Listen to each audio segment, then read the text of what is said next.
Bonjour les amis, j'espère que vous allez bien. Bienvenue dans cette nouvelle vidéo. Vous l'avez vu, aujourd'hui on va parler de lecture. Alors on se retrouve notamment pour un nouvel épisode des échappées livresques et sans plus tarder on va commencer.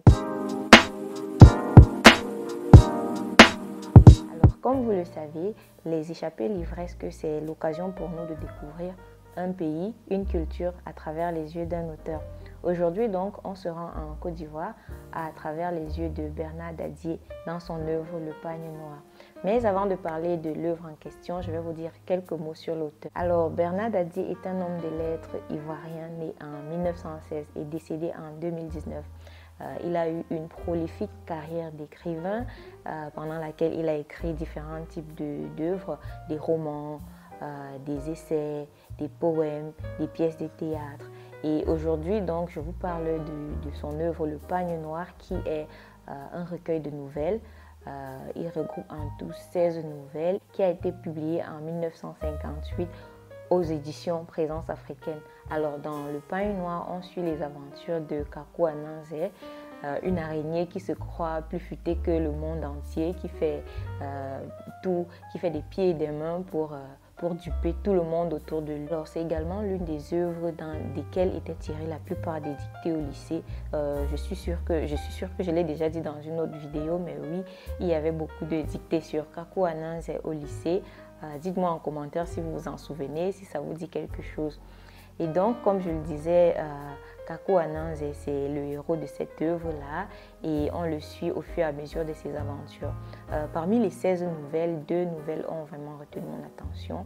Il y a déjà la première nouvelle, Le Pagne Noir, qui justement donne son nom au recueil. Et donc, dans ce roman, pour la plupart, on suit les aventures de Kakou Ananzé, une araignée qui se croit vraiment très intelligente, qui passe tout son temps à monter des coups comme ça pour duper tout le monde, pour profiter du fait que tous les animaux pensent qu'il est le plus futé de tous. Dans l'un des contes, par exemple, après avoir cultivé un champ d'igname avec sa famille, il feint sa propre mort et il demande à être enterré dans le champ d'igname. Question pour lui est d'être enterré avec le nécessaire pour cuisiner les ignames. Question pour lui d'être le seul à manger les ignames, tandis que sa propre famille meurt de faim. Juste pour vous dire à quel point cette araignée est cupide et se croit plus futée que tout le monde. Un autre conte qui m'a marqué, c'est le conte qui donne son nom au recueil, Le Pagne Noir, qui est l'histoire d'une jeune fille, Awa, qui n'était pas beaucoup aimée par sa marâtre, mais qui, malgré toutes les turpitudes, tout ce que lui faisait subir sa marâtre, gardait le sourire. Et donc un jour, sa marâtre, fatiguée de la voir toujours souriante, lui donne un pagne noir d'aller laver et elle voyage de rivière en rivière pour essayer de laver le pagne, mais le pagne n'est jamais propre.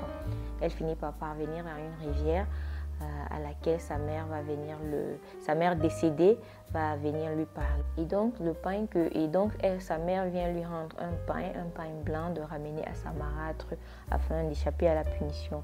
Et donc elle ramène le pagne à sa marâtre qui est horrifiée justement parce que c'est le pagne dans lequel la mère de Awa a été enterrée. Et donc Awa ramène le pagne avec toujours le sourire aux lèvres, comme toujours.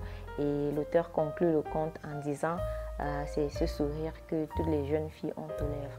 J'ai vraiment aimé ce conte-ci. C'était une sorte d'ode à la jeunesse, aux jeunes filles, et j'ai vraiment apprécié. Étant donné que ce sont des contes, à la fin de chaque conte, il y a une leçon à apprendre, il y a quelque chose à apprendre, et c'est la première chose que j'ai vraiment aimé dans ce recueil. Comme toujours, il y a une leçon à apprendre et ça m'a rappelé un peu les contes justement qu'on se racontait lorsqu'on était enfant. Une fois de plus, c'était une lecture pleine de nostalgie et j'ai vraiment aimé me plonger dans cette œuvre. Alors l'écriture est simple, le style est vraiment accessible. Je trouve le style de Bernard Dadié très accessible de manière générale, très plaisant, très terre à terre. Il passe le message qu'il a envie de passer. Il n'a pas besoin d'aller dans les styles grandiloquents qu'on connaît à certains auteurs de cette époque-là. Donc oui, j'ai également apprécié cela.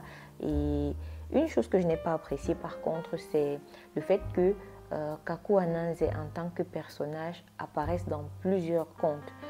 Je trouve que c'était un peu bizarre parce que normalement les contes, justement les recueils de contes tels que je les connais, sont souvent des contes indépendants qui n'ont vraiment rien à voir avec les uns avec les autres. Donc je trouve que le fait que Kaku Anansi apparaissait dans un conte et puis dans un autre et puis dans un autre, ça a eu un effet de distraction sur les nouvelles parce qu'on se demande finalement est-ce qu'elles ont sur les contes, parce qu'on se demande est-ce qu'elles ont finalement un rapport ou non. Donc c'est vraiment ça que je n'ai pas aimé. Sinon à part ça, j'ai vraiment aimé. C'est un auteur au style très accessible, une écriture, un style vraiment léger et ça vous promet de passer un bon moment de lecture si vous le voyez passer sous la main.